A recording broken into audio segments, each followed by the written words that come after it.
Hi guys, Icekraks here. So today we are here to talk about Australia and some of the things that Forza Horizon 3 doesn't depict, but does occur in real life.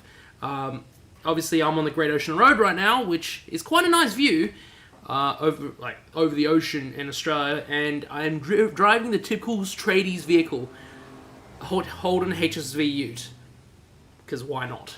Currently, the game's still not out yet. It's coming out on the 23rd for Ultimate Edition purchases, which I'm a bit poor for that, so I went and bought the regular edition because I'm not too concerned about car packs and VIPs and stuff like that, so all that fun stuff.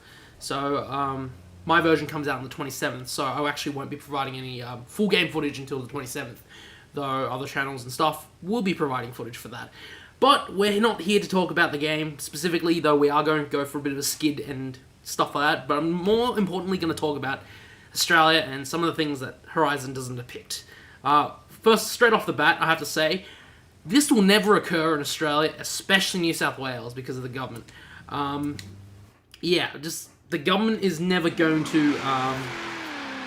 they're never going to approve to this. You can already see signs of it with Gimmickana 9, with Ken Block originally wanting to film Gimmickana 9 like around some major Sydney landmarks, and as it got closer and closer to the date, basically New South Wales were revoking all these locations to the point where basically had to cancel the project and take it elsewhere, back to the US, and some fun stuff around an industrial playground.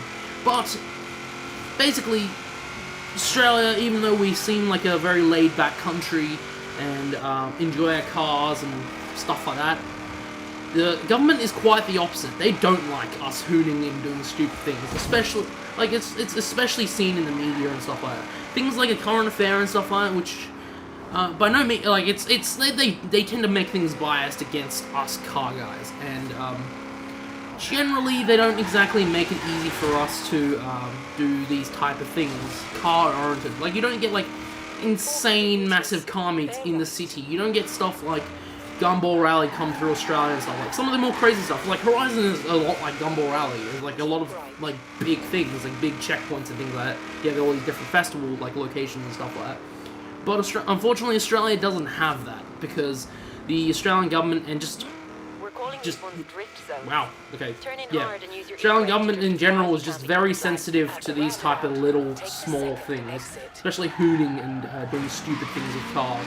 Sure, like, even like Ken Block offered like a PSA for hoon responsibly, but even then, the New South Wales government, New South Wales police force didn't really want that to occur. So you can sort of see where sort of the police and the government lies when it comes to cars and hooning and having fun with cars, doing cool things like what I'm doing right now, just doing skids.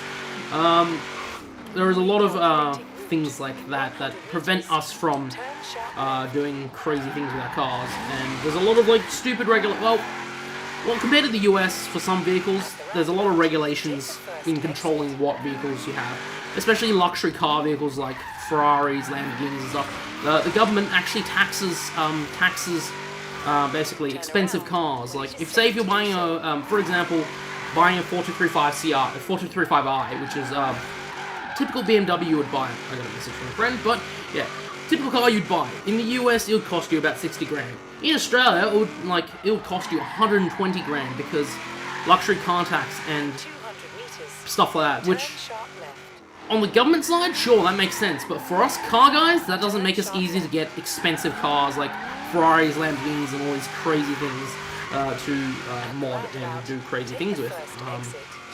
So we're stuck to driving HSVs and more of the basic cars that we can make a crap ton of power out of, but it doesn't have the elegance of European design so much, because European cars tend to be on the more elegant side, but Australian government's like, oh yeah, it's expensive, so we're going to tax it even more, so you rich guys have to pay more for the car. So that's sort of an issue, but that in general, that sort of makes, it's a bit of a double-edged sword sort of thing, sort of a thing that works for the government and sort of works in balancing out the economy, but even then, you still have people being lazy and not even bothering with finding a job. They just sit on the street, or they actually just literally just would take the government payouts. Like in the US, you don't, like, most people don't get government payouts from, I'm doing the drift zone pretty well, actually.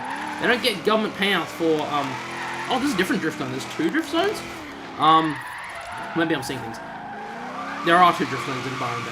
But yeah, you, like, basically this, like, people are, taking money from, the Australian government and basically spending it on drugs and not really spending it on living because, apparently these people are lazy and can't be bothered to find a job.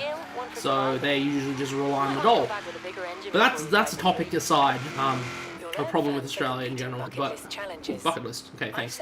But yeah, Australian government not very good against, not very like liking for cars and things like that, and just car events and things like that. So usually car meets and sort of big events are pushed out west to where the government don't particularly care, and then you get like all these car meets and stuff are only held at like proper like car parks, like proper car parks that are attached to tracks. They're never really hosted in car parks in the middle of the city, like that'd be cool, but that's never gonna happen because like all these car like groups and stuff and like basically meets will never get a location in the city because it's just like the government's like, no, you can't have it because we care more about controlling people and looking after what people can do and what people can't do, and saying that you can't go into clubs after 1:30 a.m. and things like that, and worry about those type of things instead of, which is completely stupid. I mean, come on, like, seriously, like, man, like locking someone out, this is specifically New South Wales government, no other state government does this, it's just specifically New South Wales government. I'd rather see a much more, free-handed, like, much more loose approach instead of a hard-line sort of tactic, and I would like to see this across the board for pretty much all across Australia, because, they tend to be really finicky when it comes to this. To anything, really. Another example of government being really finicky, or just in general Australia being finicky, is the customs. I don't know if you guys recently know, Casey Neistat was in Australia recently, and I was just like poking around on the internet. I don't watch him particularly, but he's just like blogger, like stuff like that. But recently he came to Australia for a YouTube event, Google event, and then when he was leaving, he brought his boosted boarding, so that was no problem. But and then when he was leaving, he got his boosted board confiscated, which is sort of weird because how the hell did he get it in the first place if Australian government doesn't allow it? So it's sort of a weird double-edged sword thing. Double standards. They tend to have double standards. I don't know, Australian government's just really weird. Or New South Wales government is very weird. Have their double standards and just all over the top. I mean, like the lockout laws were brought in to prevent like people getting killed from getting knocked out and punched. Yet the Premier of New South Wales government, when he was in his younger years, almost knocked some dude out as well. So that's sort of funny. It's a sort of once again a double-edged sword. A guy that knocked a dude out almost is enforcing these laws that to prevent clubs and stuff from being open after 1:30. And that's pretty much destroyed basically the entertainment and the club industry in Australia, in Sydney actually. Basically, like, I mean, like, whoa, hello, Obed, just casually run into me. So yeah, it's pretty much destroyed pretty much entertainment in Sydney. So besides the standard tourism and things you look at, anything nighttime activity is pretty much gone. In the sense, like King's Cross, red light district, where all the clubs are, pretty much traffic is down like almost 200%. Yeah, so GG, New South Wales government, you're not getting things right, and just in general, Australia is lopsided. Like, around like GTA is like 18 plus, which sure I don't mind it being 18 plus, but I mean like in other countries it's 15 plus, which is just like what?